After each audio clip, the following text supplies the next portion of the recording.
అదే RTV app వార్తల్ని క్షణాల్లో చదివే అవకాశం ఉంటుంది. ఒక న్యూస్ పేపర్, ఒక టెలివిజన్ ఛానల్ మీ చేతుల్లో ఎప్పుడూ ఉంటాయి. సో ఈరోజు స్టూడియో అంతా కొంచెం బర్న్ అవుతుంది, ఎందుకంటే మన స్టూడియోలో బర్నింగ్ స్టార్ సంపూర్ణేష్ బాబు ఉన్నారు కాబట్టి. ఒక సామాన్యమైన వ్యక్తి ఇండస్ట్రీలోకి వచ్చి ఒక స్టార్ హీరోగా, బర్నింగ్ స్టార్గా, నరసింహాచారి సంపూర్ణేష్ బాబుగా ఎలా ఎదిగారు, ఆయన ఇప్పుడు ఎటువంటి సిచ్యువేషన్లో ఉన్నారు, సోదర మూవీతో మన ముందుకు రాబోతున్నారు.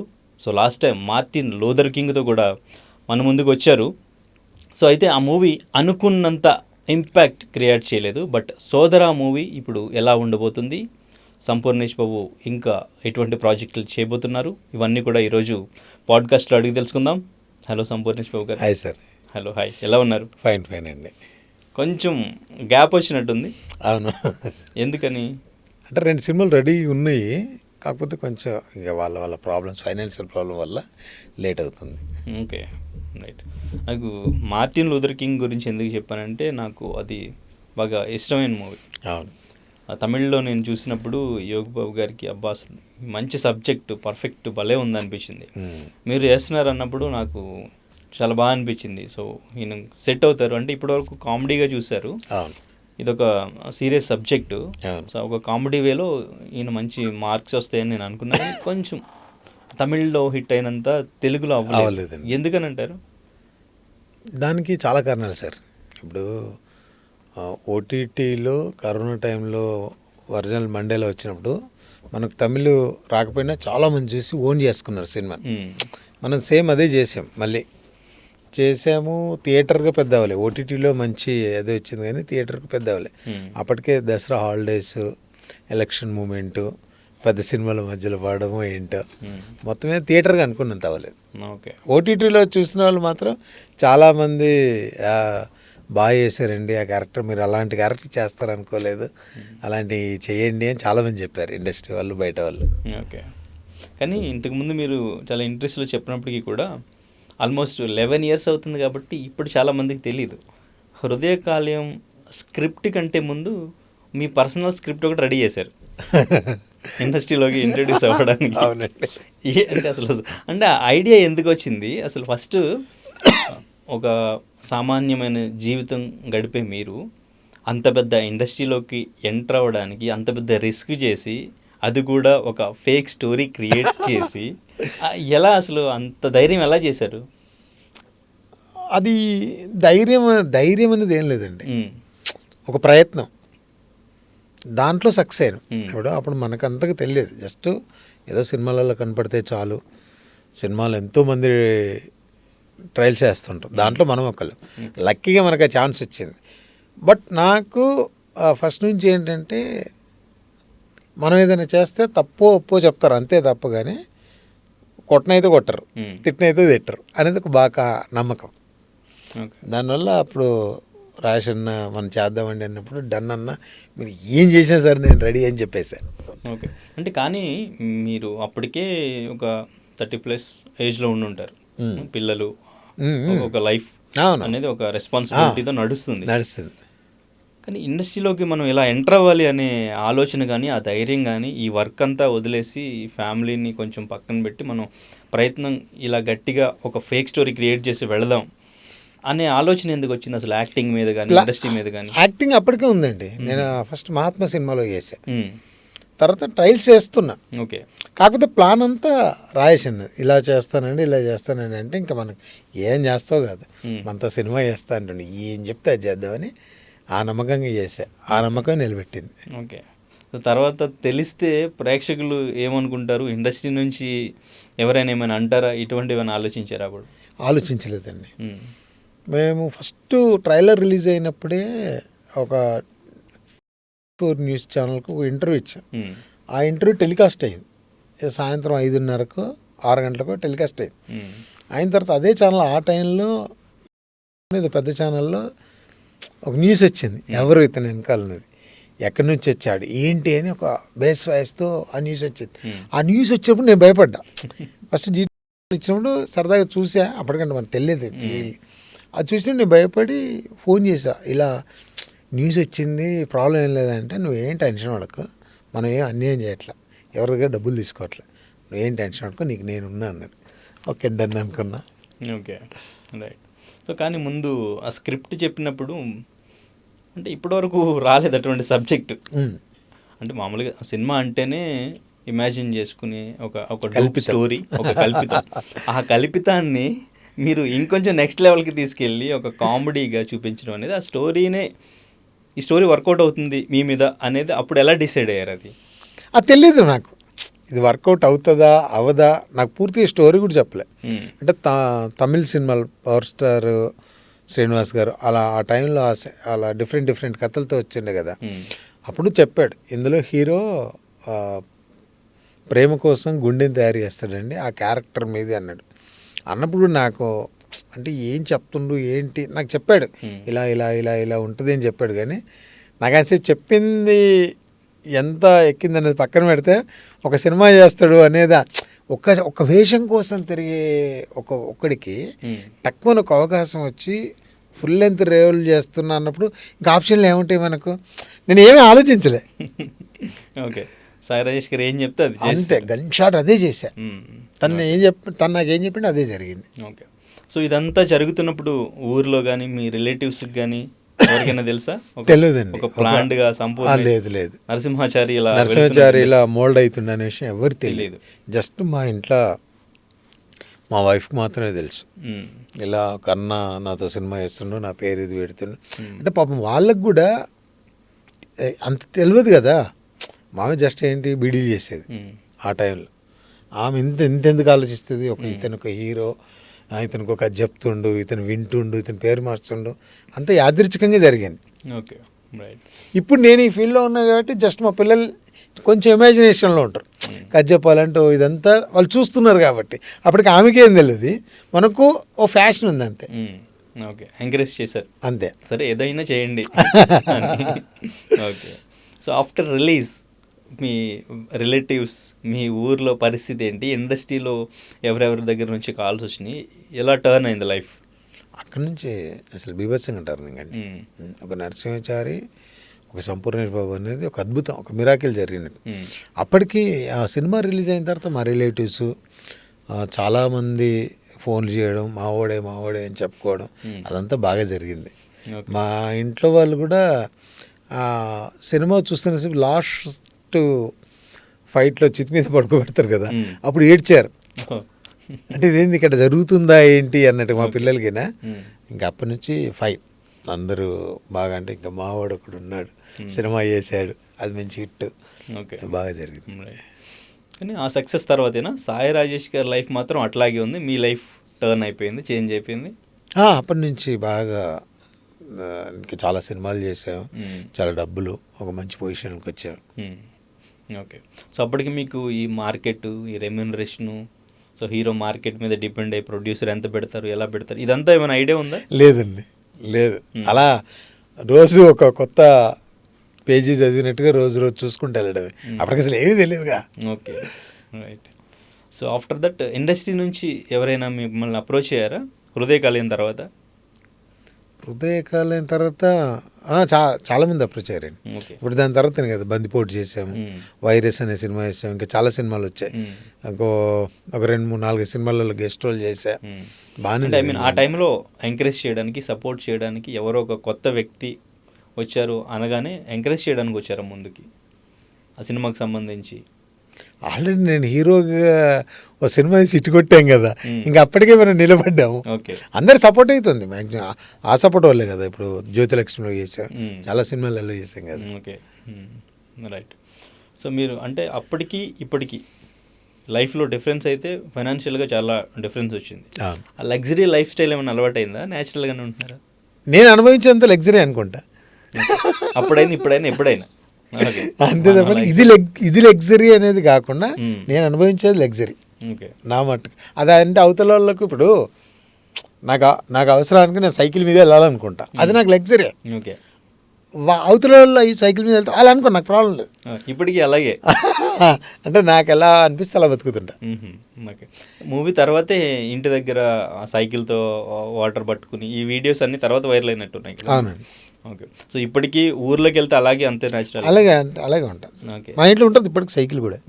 సరదాగా వెళ్ళాలంటే ఆ ఇల్లు అలాగే ఉంచారా అక్కడే? ఇల్లు తీసేసి మళ్ళీ కట్టామండి. ఓకే. 4 అంతస్తులు కట్టారా? కట్టాను. ఇల్లు కట్టాను. సిద్దిపేటలో ఒకటి కట్టాను, ఊర్లో ఒకటి కట్టుకున్నా. ఫైన్. ఓకే. సాయి రాజేష్ గారు చాలా ఎమోషనల్ అయ్యారు. అంటే ఆయన మీ గురించి ఎప్పుడొచ్చినా చాలా ఎమోషనల్ అవుతుంటారు. ఆయన చెప్పినప్పుడు సోదర ఈవెంట్లో స్టోరీ వినడానికి అక్కడి నుంచి ఇక్కడికి వచ్చి ఛార్జీ లేకపోతే నేను మళ్ళీ ఇచ్చి, సో ఇదంతా చాలా స్ట్రగుల్ ఉంది మీకు. అసలు సాయి రాజేష్ గారితో పరిచయం ఎలా ఏర్పడింది? అసలు స్టోరీ సిట్టింగ్స్ ఇదంతా మీకు ఏం తెలియదు కదా. అవును. ఆయన మాత్రం డైరెక్టర్గా ట్రై చేస్తున్నారు అనుకుంటా. సో ఇదంతా ఎలా కుదిరింది మీ ఇద్దరికి అసలు?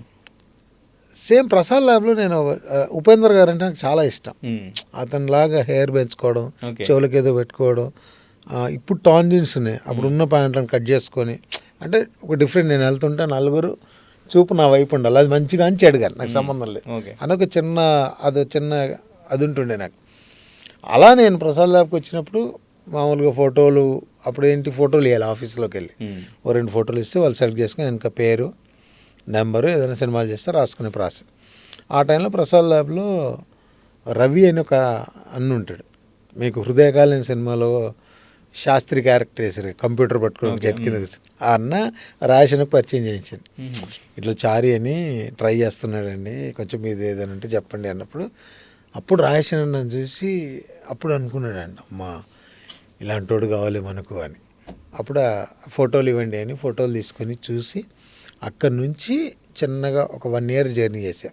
ఎప్పుడు మీరు ఇదంతా వాస్తవం. ఇప్పుడు నేను హైదరాబాద్ వస్తే నాకేంటి, నేను అప్పటికి బంగారు ఆభరణాలు తయారు చేసుకునేవాడిని. నాకు ఎక్కడ వర్క్, సికింద్రాబాద్ జనరల్ వార్లో వర్క్. నా వర్క్ ఫీల్డ్ ఏదైనా అవసరం ఉంటే అక్కడ చేసుకోవాలి, లేదంటే ఇక్కడ కాని పని ఏదైనా ఉంటే చార్కమాన్ వెళ్ళి చార్కమాన్లో పని చేసుకొని మళ్ళీ జూబ్లీ బస్ స్టాండ్లో బస్సుకి వెళ్ళిపోవాలి. ఎప్పుడన్నా ఇంకేదన్నా కొంచెం మనకు టైం ఉంది, లేట్ ఉంది, టైం పాస్ కావాలనుకుంటే ఎక్కడ ట్యాంక్ బండి మీదకి వచ్చేసి 2-3 గంటలు అలా గడిపి మళ్ళీ పని చేసుకొని మళ్ళీ సిద్ధిపెట్టిపోతే నా జీవితం నాది. ఓకే. ఎప్పుడైతే ప్రసాద్ ల్యాబ్కి వచ్చి ఈ ట్రయల్స్ చేస్తున్న టైంలో అన్న కలిసి ఇంకా అప్పటి నుంచి తను చెప్పింది నిజం. మనకెంత అప్పుడు 40 రూపాయలు 50 రూపాయలు ఉండేది 100 బస్ ఛార్జ్. సిద్దిపేట నుంచి హైదరాబాద్ 100 రూపాయలు పోను, ఇంకో 200-300 ఉంటే అంటే లిమిట్గా ఇంతే. అప్పుడు డబ్బులు ఉన్నాయంటే ఉన్నా కానీ ఒక 100 ఉన్నాయి అనుకో ఇస్తాడు కదా అని అనాలేమంటే ఇంకో 200 అవి ఎక్కువైపోయేది అనమాట. అలా అదంతా రియాలిటీ. ఓకే. అప్పుడు ఎంత ఉండేది మీ సంపాదన?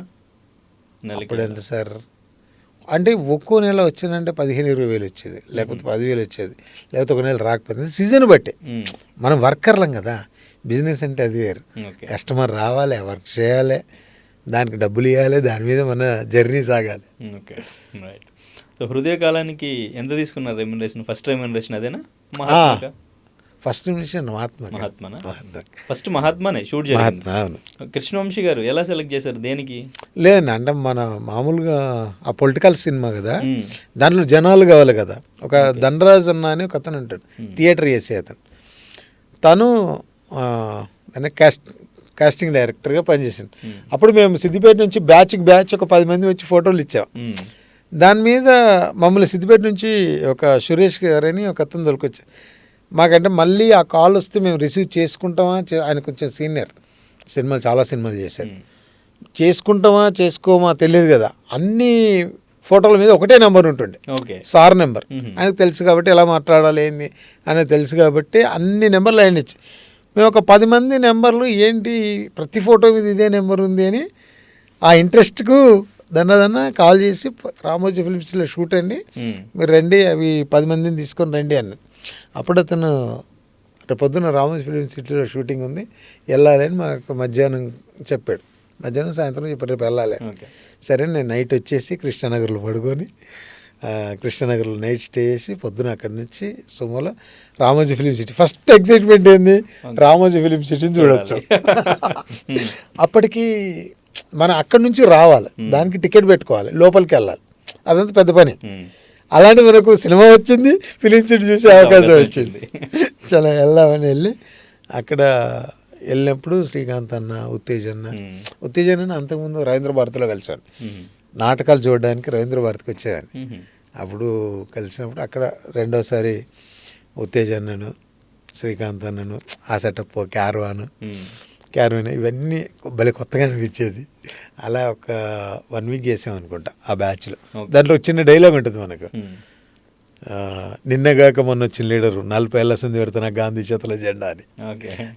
ఆ డైలాగ్ చెప్పినప్పుడే చాలామంది అన్నారు, అక్కడ అందరూ చాలా సీనియర్లు కదా, వాళ్ళు అన్నారు, బ్రదర్ మీకు గురుగారి సినిమాలో డైలాగ్ వాడడం చాలా లక్, అది ఇది అన్నారు. బట్ అలా ఓకే, చూసారు అప్పుడు కృష్ణవంశీ గారు మాట్లాడడం అటువంటిది ఏమైనా జరిగింది? చూసా. ఆయన మాట్లాడారు ఏమన్నా డైలాగ్ తర్వాత, మీ డైలాగ్ తర్వాత? చాలా మంది కదా. ఓకే, ఆయన వచ్చి మా గురుగారు వచ్చి మనతో ఏం మాట్లాడలేదు. కాకపోతే నేను హీరో అయిన తర్వాత నేను వెళ్ళి కలిసా. ఓకే, గురుగారు ఆ రోజు మహాత్మాలో వేసాను అని జస్ట్ బ్లెస్సింగ్ తీసుకొని వచ్చా. Okay, right. So first time remuneration అది ఎంత? ఫస్ట్ టైం రెమ్యునరేషన్ అది అప్పుడు ఎంత అండి, రోజు 400-500 ఇచ్చారు. ఒక 5 రోజులు చేసాము. Okay okay. సో తర్వాత హృదయకాలయానికి బాగానే ఇచ్చారు. అంటే నేను పని చేసుకున్న దానికంటే డబ్బులు ఇచ్చారు. ఓకే, మీకంటే అప్పటికి ఆ అమౌంట్ అది ఒకసారి రెమ్యునరేషన్గా తీసుకోవడం అంతా కొత్తగానే ఉండుంటుంది. అంటే మధ్య మధ్యలో ఇచ్చేవాడు అనమాట. ఓకే, ఒక 50,000 అంటే ఒక వారం 4-5 రోజులు షూటింగ్ చేసాక ఇంటికి వెళ్తాను అంటే మరి డబ్బులు ఉన్నాయంటే లేవన్నా అంటే మనం ఏమనుకునే వాళ్ళం, 10,000 ఇస్తే చాలు అనుకుంటే ఒక 50,000 ఇచ్చేటాడు. అన్న ఏంటంటే ఉండనులే అని అట్లా చాలాసార్లు ఇచ్చేటాడు. అసలు అది తీసుకుంటే ఫుల్ హ్యాపీ ఉంటుండే. ఇంటికి వెళ్ళి 50,000 ఏంటి ఇంటి దగ్గరికి వెళ్ళిన తర్వాత అసలు హ్యాపీనెస్, షేరింగ్ అసలు ఫుల్ హ్యాపీ అండి. అది అంటే ఇన్ని డబ్బులు వచ్చినాయి అనేది జరుగుతుంది. అంటే నేను ఎవరితో షేర్ చేసుకోకపోయాడు, జస్ట్ మా ఇంట్లో వాళ్ళకి చెప్పేవాళ్ళు. మా వైఫ్ కంటే పిల్లలు అప్పుడు చిన్నోళ్ళు, మా వైఫ్కి చెప్పేవాళ్ళు, ఇట్లా అన్ని ఇచ్చిండు 50,000 అని. మనకి అప్పటికేమన్నా మన మెయింటెనెన్స్ లేకపోతే ఇంకేమన్నా వర్క్ ఏమన్నా బ్యాలెన్స్ అవ్వంటే అలా కట్టేసుకునే వాళ్ళం. ఓకే, అంటే మన మళ్ళీ సినిమా చేస్తున్నా అంటే ఎట్లుంటో తెలియలేదు కదా. మనం చేసేది గోల్డ్ వర్క్. వీడు మళ్ళీ సినిమాలోకి పోతుంటే మన వర్క్ చేస్తాడా చేయడా, ఇస్తాడా ఇయ్యడా అనే చిన్న భయం ఉంటుంది కదా కస్టమర్లకు. అది చెప్పకపోయాటండి. మళ్ళీ కామ్గా వెళ్ళి ట్రైలర్ ఎప్పుడైతే బాగా వెళ్ళి అదైందో అప్పుడు చెప్పాడు, ఇంకా నువ్వు కొద్దిగా షాప్లో ఇప్పుడు కూర్చోకండి, మీరు ఎవరికైనా అప్పచెప్పండి, మీరు బయట కనపడొద్దు అంటే మీరు చెప్పారుగా ఇంతమంది అంతా ప్లాన్ చేస్తాం కదా, మీరు బయట కనపడొద్దు అంటే సరేనా అని చెప్పేసి కనపడలే. అక్కడ మా వాళ్ళకి ఏంటంటే ఇక్కడ గోల్డ్ వర్క్ వేసుకునే చారి వేరు, సంపూర్ణ బాబు అంటోడు వేరు అనుకో. వీడు వాడైంది అనే విషయం తెలియదు. ఓకే, రిలీజ్ అయిన తర్వాత కూడా రిలీజ్ అయిన తర్వాత తెలిసింది. ఈ ట్రావెలింగ్లో ట్రైలర్ రిలీజ్ అయినప్పుడు నేను షూటింగ్ చేస్తున్నప్పుడు అతను ఎక్కడా ఇతను ఎక్కడా అన్న దాంట్లో అప్పుడు ఇంతకన్నా కూడా లేదు కదా. ఇంతకన్నా మన ఈ నెట్వర్క్ సోషల్ నెట్వర్క్ మీడియా లేదు. మళ్ళీ అప్పుడు ఇంతకన్నా ఫోన్లు ఇంత పెద్ద ఫోన్లు లేవు, అన్ని చిన్న ఫోన్లే వాడేవాళ్ళు కదా. అలా తెలియకుండా ఉన్నారు. అంటే షూటింగ్ వచ్చినప్పుడు ఓకే షూటింగ్ చేసుకుంటారు, ఇంటి దగ్గర వర్క్ చేయకుండా కనిపించకుండా ఇంట్లోనే ఉండేవాళ్ళ? తిరిగామని కానీ వీడు వాడు కాదని తెలుసు కదా వాళ్ళకు. ఓకే, ఆ వేరియేషన్ రామాచారి రెమో ఆ వేరియేషన్ చూపించేవాళ్ళు అనమాట. అంటే వీళ్ళు ఎక్స్పెక్ట్ చేయలే. అంటే మనోడికి అంత సినిమా ఇండస్ట్రీ పెద్ద ప్రపంచం అండి, దీంట్లోకి ఆడెలా ఈడెలా వెళ్తాడు అని చిన్న డౌట్ ఉంటుంది కదా. ఆ డౌట్లోనే వాళ్ళు ఉన్నారు, నేను ఎక్కడ ఎక్స్పోజ్ చేయాలి. Okay, right. సో కానీ ఆఫ్టర్ హృదయకాలయం తర్వాత అయిపోయింది, ఇంకా మనం ఫిక్స్, ఇంకా ఇండస్ట్రీలో నిలబడిపోతాం, నెక్స్ట్ ప్రాజెక్ట్స్ వస్తాయని ఫిక్స్ అయిపోయారా? హృదయకాలం రిలీజ్ అయింది, మంచి హిట్టాక్ వచ్చింది. అలా ఏంటి ఇంకేం అర్థం కావట్లేదు. ఆ టైంలో కొన్ని సినిమాలు వచ్చినాయి, సినిమాలు చేశా, మంచి డబ్బులు ఇచ్చారు, చేశా అక్కడి నుంచి. కానీ ముందు సినిమా, ఫస్ట్ సినిమా అంటే ఒక ప్లాన్డ్గా చేశారు, మీ ఫ్రెండ్ కాబట్టి సాయి రాజేష్ గారు. సో ఎటువంటి స్క్రిప్ట్తో ఎలా వెళ్ళొచ్చు అనేది డిసైడ్ అయిపోయారు. ఆయన డిసైడ్ చేశాడు, మీరు ఆ స్క్రిప్ట్ వర్కౌట్ అవుద్దా లేదా అనేది మీకు ఐడియా లేదు. నెక్స్ట్ నుంచి మీరు సబ్జెక్ట్ వినాలి, ఏ సినిమా చేద్దాం ఏ సినిమా చేయొద్దు అనేది మీరు డిసైడ్ అవ్వాలి, రెమ్యునరేషన్ ఎంత కావాలనేది డిసైడ్ అవ్వాలి. ఇదంతా ఎలా జరిగింది? అదంతా కొత్తగా ఉండేది. దాని తర్వాత డెసిషన్ మీదేనా ప్రతిదీ? ఇంకా నాదే. ఇంకా మళ్ళీ ఏదన్నా సజెషన్ అంటే అన్న అడిగేవాడిని. ఫస్ట్ అంటే డబ్బులు కనిపించేది, ఇక ఓకే మీకు ఇంత ఇస్తామండి అనగానే ఎంతసేపు డబ్బులే చూసేవాళ్ళు. అమ్మాయి ఎన్ని డబ్బులు వస్తున్నాయి, ఇది చేయొచ్చా చేయరాదా అని అంత నేను క్యాల్కులేషన్ చేయలేకపోయా. ఓకే, అంటే వాళ్ళు కూడా మనకు అన్ని డబ్బులు ఇచ్చి మనం ఇదంతా ఖర్చు పెడతారంటే బాగానే ఉంటుంది కదా అనుకున్నాం. అంటే ఇప్పుడు మనం మామూలుగా ఏం చెప్తారు సార్, హిట్ అనేది మన చేతుల్లో ఉండదు, చేసేంత వరకు మన చేతుల్లో. హిట్ అనేది ఆడియన్స్ ఇవ్వాలి. Okay, right. ఫస్ట్ మూవీ తర్వాత మీకు వచ్చిన నెక్స్ట్ ఛాన్స్ బందిపోటేనా? ఓకే. సో అప్పుడు ఎలా అనిపించింది అంటే ఒకసారిగా అల్లరి నరేష్ గారు, అవును, అల్లరి నరేష్ గారు, గురుగారు భరణి గారు, అవుట్డోర్ షూటింగ్, ఇంద్రగంటి మోహన్ కృష్ణ గారు డైరెక్టర్, సీనన్న అవసరాల సీనన్న, వీళ్ళందరితో అసలు కొత్త గొప్ప ఎక్స్పీరియన్స్. ముందంటే అంత మీ కంఫర్ట్ జోన్ అంతే. అవును, బట్ ఇదంటే అలా కాదు. డైరెక్టర్ ఆయన ఏమంటారో తెలియదు, యాక్టింగ్ వీళ్ళంతా సీనియర్స్, ఎలా చేయాలో తెలియదు, వాళ్ళు ఎలా బిహేవ్ చేస్తారో తెలియదు, అదంతా ఎలా ఫేస్ చేశారు? అమ్మ అది ఉండే భయం. కాకపోతే మనం టక్కుని రెండోది కంఫర్ట్ జోన్ లో పడ్డాం. అది కూడా ఓకే, నరేష్ అన్న నైస్ కామెడీగా ఉంటారు, ఆ టీం అందరూ. మళ్ళా గురుగారు మోహన్ గారు జస్ట్ ఈరోజు వామపోయండి, మీరు ఏం కూల్ ప్రశాంతంగా ఉండండి, ఏం ప్రాబ్లం లేదని అలా చేయించారు. Okay, right. కానీ మూవీ తర్వాత చాలామంది మీకు ఫ్యాన్స్ అయ్యారు, చాలామందికి మీ కామెడీ నచ్చింది, చాలామందికి నచ్చలేదు, చాలామంది నెగిటివ్ కామెంట్స్ కూడా చేశారు. మీకు హోటల్లో కూడా ఒక చిన్న ఇష్యూ కూడా ఏదో జరిగింది, కొట్టడానికి వచ్చినట్టున్నారు కదా. సో ఆ నెగిటివిటీని ఎలా తీసుకున్నారు? మీకు అసలు అది తెలియంది, అలవాట్లేంది, ఆ నెగిటివిటీని పాజిటివ్గా తీసుకోవాలి, మనం పట్టించుకోకూడదు, వెళ్ళిపోతూ ఉండాలి అనేది కూడా మీకు అప్పటికి తెలిసి ఉండదేమో అనుకుంటున్నాను నేను. అప్పుడు మీరు అది ఎలా ఫేస్ చేశారు? అది ఎంత నెగిటివిటీ వచ్చింది? ఇది ఎంత నెగిటివిటీ వచ్చినా చెప్పేవాడు, ఇవన్నీ పట్టించుకోవద్దు, మనం పెద్ద ప్రయత్నం చేస్తున్నాం, ఆ ప్రయత్నంలో ఇలాంటి కామన్గా జరుగుతుంటాయి, వాటిని నువ్వు పాజిటివ్గా తీసుకుంటేనే ముందుకెళ్తావు అని చెప్పేవాడు. సరే అన్నాడు, అనని అయ్యేది ఏముంది, చూద్దాం, నువ్వు చేసే చాలా పెద్ద ప్రయత్నం, మామూలు ప్రయత్నం కాదు, వీళ్ళు నిన్ను నెగిటివ్గా మాట్లాడే వాళ్ళు ఎవరు ఇక్కడ దాకా వచ్చిన వాళ్ళు కాదు, దాని నుంచి పట్టించుకోకని చెప్పేవాడు. ఓకే. హోటల్ ఇన్సిడెంట్ తర్వాత మీరు చాలా డిసప్పాయింట్ అయి ఉంటారేమో కొంచెం. భయం వేసింది, ఏంటి ఎలా జరుగుద్ది, ఇది అసలు ఇది ఇలా ఎందుకు జరుగుద్ది అని అనుకున్నాం. తర్వాత వాళ్ళు ఏదో తెలియక సార్ రాత్రి ఏదో మిస్టేక్ జరిగింది, సారీ అని చెప్పడం వల్ల ఓకే డన్, ఇంకా మనం వెళ్ళే దారిలో ఇవన్నీ తగులుతాయి కదా అన్నట్టుగా కొన్నాను. ఓకే. ఇండస్ట్రీలో ఇక్కడ ఏదైనా ఆఫీస్కి వెళ్ళినప్పుడు అటువంటి ఏమైనా ఫేస్ చేశారా? ఎలాంటి క్యారెక్టర్ కోసం వెళ్తే వాళ్ళు సో ఏదైనా ఎప్పుడు నేను బిఫోర్ అయినా తర్వాత మామూలుగా అండి. బిఫోరు అంటే మన ఎవరు తిట్టలేరు, ఎవరు అనలేరు, ఏది తక్కువగా చూడడం కానీ అటువంటివి ఏమైనా మాట్లాడడం కానీ అలా ఏం మాట్లాడలే. ఇప్పుడు వాళ్ళకి ఏదో బిజీ ఉంటుంది సార్, వాళ్ళు ఏదో ఇద్దరు మాట్లాడుకుంటారు, మనం వచ్చి ఫోటో ఉండి ఆర్టిస్ట్ అండి సరే అక్కడ పెట్టేసి వెళ్ళండి, అది కామన్, వాళ్ళని తప్పు పట్టడానికి లేదు. ఇప్పుడు టక్కన మా ఆఫీస్కి ఎవరైనా వచ్చి కావాలన్నా కూర్చోమ్మ 10 నిమిషాలు అని చెప్పేవాళ్ళు కూడా ఉంటారు, మా అసిస్టెంట్లో ఎవరు, ఇది కామన్. దాని గురించి పెద్ద గదిగా కూడా మనం ఎంచుకున్నది చాలా పెద్దదండి, ఈ చిన్న చిన్నది జరుగుతాయి, వాటి గురించి ఆలోచించకూడదు. మనం ఇంతే ఎంచుకుంటే ఇంతే మాట అంటే ఎంతో బాధ అవుతుంది, కానీ మనం ఎంచుకుంది చాలా పెద్దది కదా. Okay, right. సో అందరికీ వీళ్ళంటే నచ్చేది ఫస్ట్ ఆల్ ఎప్పుడూ నవ్వుతూ ఉంటారు, అలాగే ఉంటుంది, అండ్ చాలా నిస్వార్థంగా ఉంటారు, అయ్యో అదొకటి నచ్చుద్ది. అండ్ ఇంకా ఏదైనా సిచ్యువేషన్స్ వచ్చినప్పుడు ఏదైనా ఆర్థిక సహాయం చేయాలన్నా, ఏదైనా డొనేషన్ ఇవ్వాలన్నా వెంటనే మీకున్నందులో ముందుకు వస్తుంటారు. సో అది అందరికీ నచ్చుతుంటుంది. సో అది ఎక్కడి నుంచి వచ్చింది? సో అది ఎవరి నుంచి ఏమైనా ఇన్స్పైర్ అయ్యి చేస్తుంటారా? ఎలా ఇన్స్పైర్ అనేది ఏం లేదండి, అంటే మన దగ్గర 10 రూపాయలు ఉన్నప్పుడు అప్పుడు ఒక ఐస్ క్రీమ్, పల్లెటూరులో ఒక ఐస్ క్రీమ్ బండి వెళ్తుంటుంది, రూపాయి ఇప్పుడంటే 10 రూపాయలు అవచ్చు ఐస్ క్రీమ్ తెలియదు, బండి మీద చిన్న వెనకాల డబ్బా పెట్టుకొని సైకిల్ మీద వెళ్తుంటాయి, రూపాయో ఆటోనో ఉంటుంది ఐస్ క్రీమ్. దాని వెనకాల చిన్నపిల్లలు ఆశగా చూస్తుంటారు, అంటే నా బాల్యంలో జరిగిన వాళ్ళు ఐస్ క్రీమ్ మాత్రం వీళ్ళకి ఫ్రీగా ఇవ్వలేడు. పిల్లలందరూ చూసి నేను చూసినప్పుడు వాళ్ళని ఆపి మనిషికి ఐస్ క్రీమ్ ఏం చెప్పాను. ఓకే, అప్పుడు 5 రూపాయలకు ఒక 4-5 ఐస్ క్రీమ్ వచ్చాయి, 4-5 పిల్లలు హ్యాపీగా ఉండేది. అది మీరు అన్నది హెల్పా ఏంటో తెలియదు, అలా చిన్నగా అలవాటు అయింది నాకు. ఓకే, కానీ అంటే సినిమాలు ఫస్ట్ స్టార్టింగ్ వస్తున్నప్పుడు మనం డబ్బులు కనిపిస్తున్నాయి అనుకున్న సిచ్యువేషన్లోనే సినిమాలన్నీ ఓకే చేస్తారు, అది స్టోరీ ఏంటి మేము ఆలోచించకుండా. బట్ అంత డబ్బులు వస్తున్నప్పుడు మనం సేవ్ చేసుకోవాలి, మన పిల్లలకి పెట్టుకోవాలి, ఇంకా ఆస్తులన్నీ వెనకాల పెట్టుకోవాలి, ఇప్పుడు మన ఫేమ్ ఉన్నప్పుడే అంతా సంపాదించుకుని పెట్టేసుకోవాలి అనుకుంటారు కదా. సో కానీ మీరు ఆ డొనేషన్ చేయడం కానీ, ఫస్ట్ రియాక్ట్ అవ్వడం కానీ ముందుకు వచ్చి చేస్తుంటారు.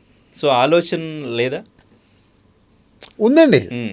ఇప్పుడు నేను చెప్పే కదా, నా దగ్గర 10 రూపాయలు ఉన్నప్పుడు అక్కడ చూసే ఒక సిచ్యువేషన్, అరే పిల్లలు వాళ్ళ ఐస్ క్రీమ్ కోసం వాళ్ళు ఇబ్బంది పడుతుర్రు అని చిన్న ఐస్ క్రీమ్ కొనిచ్చే పిల్లలకు. మన దగ్గర 10 రూపాయలు, నా దగ్గర 100 రూపాయలు ఉన్నట్టు ఇంకోళ్ళు బాధపడి కూడా 10 రూపాయలు ఇచ్చి, నా దగ్గర 1,00,000 రూపాయలు ఉన్నప్పుడు ఓరు బాధ వచ్చినప్పుడు 10,000 ఇచ్చాం.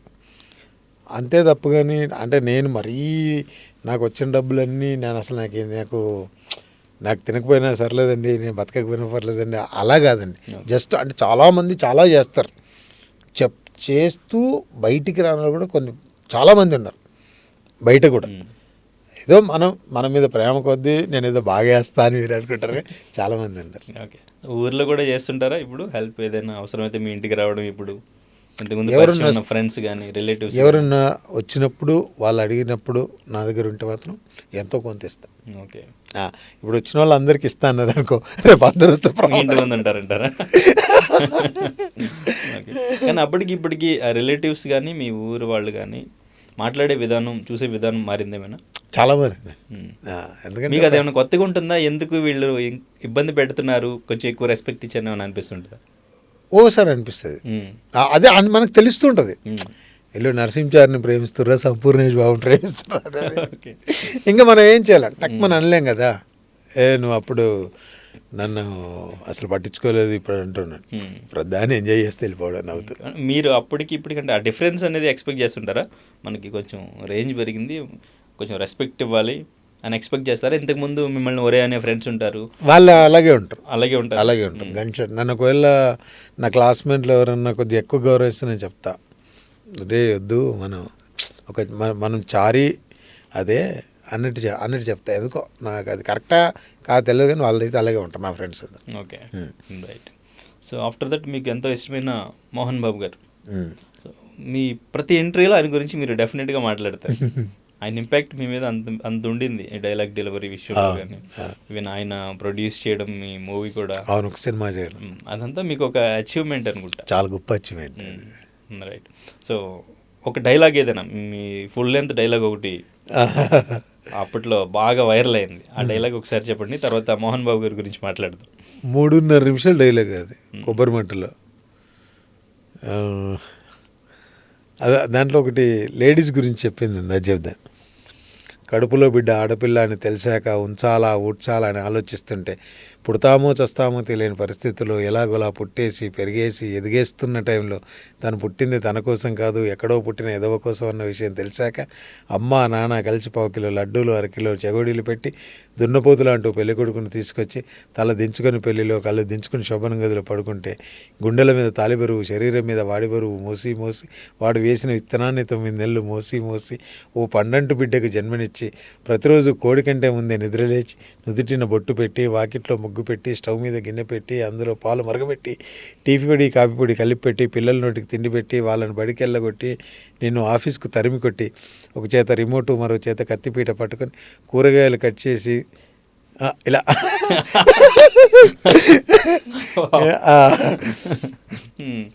Okay, right. సో అప్పటికి ఇప్పటికే డైలాగు గుర్తుంది, చాలా గుర్తుంది. ఆ 3 నిమిషాలుగా డైలాగ్ కూడా గుర్తుంది. ఓకే, ఏంటి అసలు ఆ డైలాగు మీ మీద రాయాలి 3 minutes డైలాగ్ మీరు ఎలా ప్రాక్టీస్ చేశారు? అసలు ఆలోచన ఎందుకు వచ్చింది? ఎంత పెద్ద ఇది 1.5 minute ఉంటుంది ఈ డైలాగ్. అప్పుడు అన్నకు ఆలోచించి ఒక పెద్ద డైలాగు మనతో చెప్పించాలి అని తను కొంచెం సెర్చ్ చేస్తే 2.5-3 నిమిషాల వరకు చూసాడంట. పాత సినిమాలు ఎవరైనా ఎంతవరకు చెప్పారు ఏంటి అని నాకు ఆ డైలాగ్ రాసిచ్చాడు. అది నేను ఒక 1 month ప్రాక్టీస్ చేశాను. ప్రాక్టీస్ చేసిన తర్వాత అది నేను ఒక వీడియో తీసాను. వీడియో తీసినప్పుడు 5 నిమిషాలు వచ్చింది. అది 5 నిమిషాలు వస్తాను. 5 నిమిషాలు వస్తే బోరింగ్ ఉంటుంది, దాన్ని 3 నిమిషాలకు కుదిచ్చాను. ఎంత ప్రాక్టీస్ చేసినా 3.5 నిమిషాలకు తగ్గట్లా. ఇంకెక్కడ దమ్ము ఎక్కడ వదలాలి, ఎక్కడ పట్టుకోవాలని అది గట్టిగా ప్రాక్టీస్ చేయ 3.5 నిమిషాలు వచ్చింది. ఓకే, అది single shot. Okay, right. So Mohan Babu గారి మూవీస్ ఎక్కువ చూస్తుండేవారా? అవును, చాలా చూసేవాడిని. ఆయన అంటేనే మీకు బాగా ఇష్టం ఇండస్ట్రీలో? డిఫరెంట్ క్యారెక్టర్ అండి. ఇప్పుడు ఒక సినిమా ఉంటుంది కొండవీటి దొంగ అనుకుంటా, దాంట్లో సుడిగాలి క్యారెక్టర్. దాంట్లో డైలాగ్ అంటుంటాడు అలా. అది ఒకటి. సర్దార్ పాపారాయుడు ఒక సినిమా ఉంటుంది, పప్పారాయుడు. ఆ డైలాగ్ వేరియేషన్ చాలా ఇష్టం. రౌడీ గారి పిల్ల ఉంటుంది, తల్లి చిల్లి గల్లీలు లేని సిల్లి నా కొడుకును సందులు సరవయ్య బొందులు గురవయ్య ఎవడైతే నాకెట్టి ఇలా ఇవన్నీ అన్నీ మామూలుగా విని విని ట్రైబ్ చూసేసరికి డిఫరెంట్. అలాగే క్యారెక్టర్లోకి వెళ్తే ఉపేంద్ర గారు విపరీతమైన డిఫరెంట్గా ఉంటుంది. ఆయన పెద్ద ఇష్టం ఆ డ్రెస్సింగ్ స్టైలు, వాకింగ్ స్టైలు, ఇది. ఇక డ్యాన్స్ విషయానికి వస్తే గురుగారు చిరంజీవి గారు డ్యాన్స్ ఒక్కొక్కసారి అసలు అన్నీ ఇవాళ మనం ఒక 30-40 సెకండ్లు వేస్తేనే మనకు అమ్మ అనుకోండి. తను 1 minute 1.5 minute సింగిల్ షాట్లు వేసి కూడా ఉంది పాత సినిమాలలో. అది బాగా ఇష్టం. Okay, right. సో మోహన్ బాబు గారిని ఎప్పుడు కలిశారు? ఆ ఛాన్స్ ఎలా వచ్చింది ఫస్ట్? హృదయకాలం సినిమా తర్వాత ఒకసారి రమ్మన్నారు, విష్ణన్న ఫోన్ చేసి రమ్మన్నారు. నేను వెళ్ళినప్పుడు నేను ఫస్ట్ అడిగింది ఏంటంటే గురుగారిని కలవాలండి మోహన్ బాబు గారిని. నాన్న కల్పిస్తలే అన్నాడు. సరే వెళ్ళి మాట్లాడి వచ్చిన తర్వాత ఒకరోజు మళ్ళీ ఫోన్ చేశారు, నాన్నగారు వస్తున్నారమ్మా రా అని. వెళ్ళినప్పుడు కూర్చోబెట్టి చాలాసేపు మాట్లాడి ఏంటయ్యా ఎక్కడ ఏంది పూర్తి వివరాలు ఎక్కడ ఏం చేసేవాడు ఏంది అని తెలుసుకొని అదంతా మాట్లాడి విష్ణుబాబు ఏదో సినిమా చేస్తాడంటే చెయ్యాను. దానికంటే ముందు కరెంట్ తీగలు వేసాను. సరే గురువుగారు ఇంకా విపరీతమైన ఇష్టం వాళ్ళ ఇంటికి వెళ్ళడం. అలా వాళ్ళతో వాళ్ళ ఇంట్లో గురువుగారు వాళ్ళ ఇంట్లో ఒక బిడ్డగా చూస్తుంటాడు మనం. ఎందుకు అంత క్లోజ్ అయిపోయారు? ఎందుకంటే మిమ్మల్ని ప్రొడ్యూస్ చేసి ఒక మూవీ తీశారు కరెంట్ తీగలో, ఇంకా విష్ణు గారితో మూవీ. సో 3 movies చేశారా మొత్తం? ఓకే, ఏంటి అంత క్లోజ్ ఎలా అయ్యారు? అది తెలీదు. బాగా నేను అంటే గురుగారితో వచ్చినప్పుడు చెప్పారు సార్, వాళ్ళ ఇంట్లో నేను గురుగారు అమ్మ అందరం లంచ్ చేసేటప్పుడు నేను ఒక మాట చెప్పాను, సార్ మీ సినిమాల్లో ఎక్కడో చూస్తూ ఒక మామూలు ఒక మిట్టపల్లి అనే చిన్న గ్రామంలో ఉన్న మేము ఈరోజు మీ పక్కన భోజనం చేయడం అనేది నేను చాలా హ్యాపీ ఫీల్ అవుతున్నాను సార్. నేనంటే అలా ఇష్టపడ్డ వాళ్ళందరికీ గెలిచా, అది నాకు మంచి గొప్ప అచీవ్మెంట్. ఉపేంద్ర గారిని గెలిచినప్పుడు, ఉపేంద్ర గారితో జర్నీ, మొన్న రీసెంట్గా యూఐకి వచ్చినప్పుడు కూడా కలిసా. ఓకే, చెప్పారు ఆయనకి ఎంత అభిమానం అనేది? అసలు ఎప్పుడూ చెప్పేది, ఆయన హృదయకాలం వీడియో చూసాడంట, ఆ హార్ట్ ఎగిరిపోయి పడి హాస్పిటల్లో సీన్ చెప్పాడు, చూసామండి మీ అని. Okay, right. కరెంట్ తీగ టైంలో సన్నీ లియోన్తో మీకు కాంబినేషన్ ఉండింది కదా, సో సన్నీ లియోన్ అసలు ఎవరో కూడా తెలియదు మీకు? తెలియదండి. ఓకే, సో తర్వాత ఎప్పుడు షూటింగ్ అంతా అయిపోయిన తర్వాత అక్కడ ఎవరు చెప్పలేదా? మనోజ్ గారు కానీ ఎవరిని అడుగుతాం అంటే ఇంట్రడ్యూస్ చేస్తున్నప్పుడు సన్నీ లియోన్ గారు చెప్పారు. ఆమె ఏంటి ఏందన్నది మనం ఎవరు అనేది తెలియనప్పుడు ఎలా అడుగుతాం? నాకు మా సినిమాలో మాంబా క్యారెక్టర్ వేసాడు కదా సురేష్ గారు, భయ్యా నేను చెప్తలే తర్వాత అని చెప్పేసి షూటింగ్ అయిపోయినాక 2 daysకి చెప్పాడు, భయ్యా ఏమైనా ఓహో అవునా అనుకున్నప్పుడు. Okay, right. సో విష్ణు గారితో మనోజ్ గారితో ర్యాపో ఇప్పటికి అలాగే ఉంటుందా? మాట్లాడుతుంటారు రెగ్యులర్గా? అలాగే. అంటే ఇప్పుడు ఈ మధ్యకాలంలో ఏమైనా మాట్లాడారా? కొంచెం ఆ ఫ్యామిలీ ఇష్యూ అవుతుంది. లేదండి, ఈ మధ్యకాలంలో కలలే. ఏంటి అనేది? కలలే. Okay, right. So after that ఇంకా బ్యాక్ టు బ్యాక్ మూవీస్ అంటే వెంటనే చేయాలి అని మీకు అనిపిస్తుంటుంది ఆ టైంలో, కానీ మీకు క్యామియోస్ ఎక్కువగా వచ్చినట్టున్నాయి ఆ టైంలో. పూరి గారు కానీ జ్యోతిలక్ష్మి చాలా సినిమా చేశారు. పూరి గారితో ఎలా ఉండింది ఎక్స్పీరియన్స్? అమ్మో అసలు చాలా నైస్ పర్సన్ గురుగారు, చాలా క్లోజ్గా మాట్లాడి సంపు అని ఆ షూటింగ్ ముందు పిలిచి చాలా అంటే తను గొప్ప వ్యక్తి. అంటే మాట్లాడే విధానం కానీ ఏదో మనం చిన్నోళ్ళం సంపు కూర్చో అని అలా నైస్ పర్సన్ అండి. సో స్టార్ హీరోస్తో ఇండస్ట్రీలో అంటే మీకు అందరితో అలాగే ఫ్రీగా ఉండగలుగుతారా, లేదంటే కొంచెం ఏదైనా ఈవెంట్కి వెళ్ళినప్పుడు ఏమైనా కొంచెం ఇబ్బందిగా? లేదు, ఎవరు ఎక్కడ కలిసినా చాలా ఆప్యాయంగా మాట్లాడతారు. నేను మాట్లాడినప్పుడు మంచి అంటే వాళ్ళొక సంపు అనేవాళ్ళు ఒక హీరో ఒక అది కాకుండా సంపు అనే వ్యక్తి మావోడు అన్నట్టుగా తీసుకుంటారు. Okay, right. సో తర్వాత అంటే మూవీస్ చేస్తున్నారు, అంతా బాగుంది. ప్రత్యేక హోదా టైంలో ఎందుకు మీరు వైజాగ్ వెళ్ళారు? అసలు ఎందుకు అరెస్ట్ అయ్యారు? అంతకుముందు ఒక జల్లికట్టు బాగా యువత అంతా అది వద్దు అనుకుంటే కావాలి అనుకుంటా. నేను ఎవరో ఏంటో తెలియక ఒక హృదయకాలం ఒక సినిమా చేస్తే వైజాగ్ వెళ్ళినప్పుడు ఒక వాళ్ళ ప్రేమ వాళ్ళ అభిమానం రాత్రి 1 గంట కూడా నా కోసం వెయిట్ చేసి ఒకటే మూవీ అయింది. అది రిలీజ్ అయ్యి అక్కడ వాళ్ళు చూసి అసలు ఏంటి నేనేంటి వీళ్ళు ఇంత అభిమానం చూపించడం ఏంది అనుకున్నప్పుడు చాలా హ్యాపీ అనిపించింది. వాళ్ళు ఒక ప్రాబ్లమ్స్లో ఉన్నారు. దాన్ని నేను చెప్పా మీకు 100% నేను సపోర్ట్గా ఉంటా అని చెప్పేసి వెళ్ళా. ఓకే. ఎవరికైనా చెప్పారు అప్పుడు ఇక్కడ సాయి రాజేష్ గారికి కానీ ఇంకా ఎవరికైనా మీ టీంకి కానీ ఏమని వెళ్తున్నాను ఇలా చెప్పా నేను వాళ్ళకి సపోర్ట్గా ఉంటా అన్న. ఎందుకు రిస్క్ అవుతుందేమో అన్నాడు. రిస్క్ అవుతుంది ఒకవేళ నిన్ను చాలా అంటే సిచ్యువేషన్ చాలా టైట్గా ఉంది అప్పుడు వెళ్ళకమని చెప్పాడు రాజేష్ అన్న. వద్దు పరిస్థితి అక్కడ బాగాలేదు అన్నాడు. చూద్దాం ఏంటి మన మనుషులు మనం నన్ను ఆదరించిన వాళ్ళు అంత స్ట్రైక్ చేస్తున్నప్పుడు వాళ్ళు సపోర్ట్కి వెళ్తే ఏం చేస్తాను, కొట్టరు నాకు తెలుసు అది. సరే ఒకసారి ఏం జరుగుతుంది అని చెప్పేసి వెళ్ళి అప్పుడు అరెస్ట్ చేశారు. మళ్ళీ సాయంత్రం వదిలేశారు. ఓకే. భయపడ్డారు ఏమైనా అప్పుడు పోలీసులు అరెస్ట్ అంటే మళ్ళీ మన కెరీర్ ఏంటి భయపడలేదండి. అటువంటిది భయపడలేదు. ఇంకంటే చట్టం తను పని చేసుకోవుతుంది అన్నట్టుగా. ఇంకా వాళ్ళు కూడా చెప్పారు సార్ మీరు ఎందుకు సార్ వద్దు అని అన్నారు. అంటే ముందు రోజు అప్పుడు చాలా హాట్గా జరుగుతుంది కదా. ఓకే. కానీ ఈ మధ్యకాలంలో ఎప్పుడు పొలిటికల్గా వచ్చి మాట్లాడడం కానీ అసలు ఎందుకని తర్వాత ఇంకా మళ్ళీ తగ్గించేశారు. నాకు అది పొలిటికల్ కాదు, ప్రజలు అది ఇప్పటికే నడుస్తుంది కదా, ఇప్పుడు ప్రత్యేక నడుస్తుంది అంతే. అంటే ఇప్పుడు మన అవసరం ఉందన్నప్పుడు 100% ఎనీ టైం ఉంటాం. అంటే దాని మీద మాట్లాడో లేకపోతే దాని మీద ఏదో చేసి లేకపోతే ఎవరినో అనే అది కాదు. మళ్ళీ ఎప్పటికైనా వాళ్ళ ఒక ఉద్యమం జరుగుతుంది, వాళ్ళకు నా సపోర్ట్ కావాలి అనుకున్నప్పుడు any time. Okay right. Sai Rajesh గారికి ఇల్లు కొనిచ్చి కారు కొనిచ్చి అంటే ఏంటి మీరు ఏ స్టేజ్లో ఉన్నారు, ఆయన ఏ స్టేజ్లో ఉన్నారు అప్పటికి? దాని గురించి నేను మాట్లాడా. ఆయన చెప్పారు కదా. లేదు అంటే ఆయన ఇచ్చింది నాకు చాలా గొప్ప లైఫ్ అండి. అలాంటిది ఇంక నేను అంతకంటే ఎక్కువ ఇచ్చాను నాకు. ఓకే. మీ సోదరా ఆయన, మీ రియల్ సోదరా సాయి రాజేష్ గారు?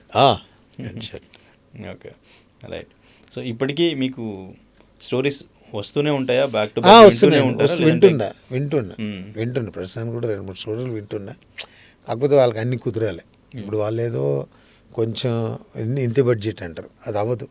మళ్ళీ తర్వాత రేపు పొద్దున పబ్లిసిటీకి దానికి లేకపోతే ఇబ్బందులు జరుగుతుంటాయి. దానికోసం కొంచెం ఆగే. Okay right. ఇప్పుడు సెలెక్టివ్గా చేస్తున్నారా? ఇప్పుడు లేదండి, లేదు. ఇప్పుడు కొంచెం ఆలోచిస్తున్నా. అంటే ఇది వీళ్ళు స్టార్ట్ ఇప్పుడు అంటే ఆల్రెడీ నాయి 2-3 ప్రాజెక్టులు ఆగిపోయాయి. మళ్ళీ అంటే అవి బయటికి వెళ్ళి పబ్లిసిటీ అయింది. ఇది చేస్తున్న ఈ సినిమాలు సంపు ఈ సినిమాలని అవి ఆగిపోయినాయి. అంటే ఇప్పుడు కొంచెం అంటే ఏంటి వీళ్ళు ఎంతవరకు చేయగలుగుతారు అంటే వాళ్ళు కూడా అనుకుంటారు. కాకపోతే పరిస్థితులు ఓసారి అనుకూలించే కదా సార్. Okay right. సో కానీ అంటే ఇప్పుడు మీరు స్టోరీస్ వింటున్నప్పుడు మన క్యారెక్టరైజేషన్ ఏంటి, ఎలా ఉంది అనేది చూసుకుని చేస్తున్నారు.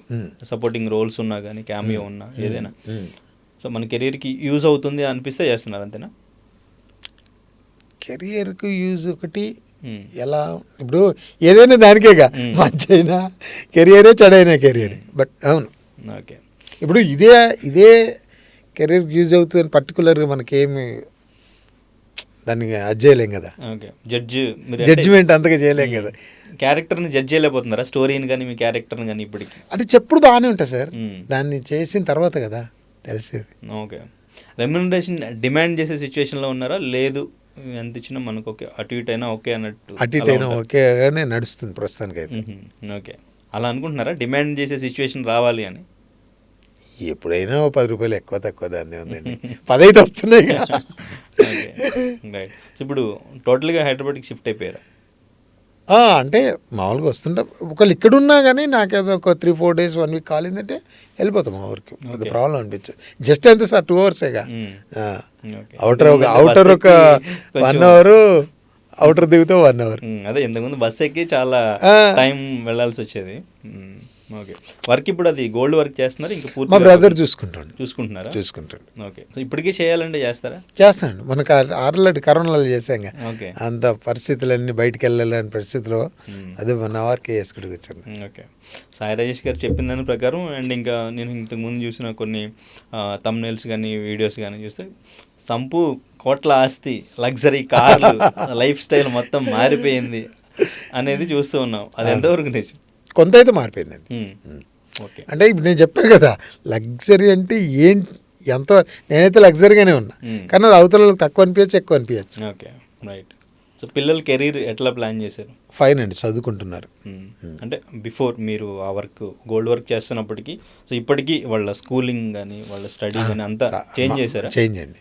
అంటే అప్పుడు చిన్నపిల్లలు, మనం 11 years బ్యాక్ అంటే ఇప్పుడంతా BTech first year, inter first year అయిపోయింది. అప్పటికి ఎంత అంటే బిఫోర్ 10th లోపే ఉంటారు కదా. అప్పటికి ఒక మంచి స్కూల్లో చదివించేది.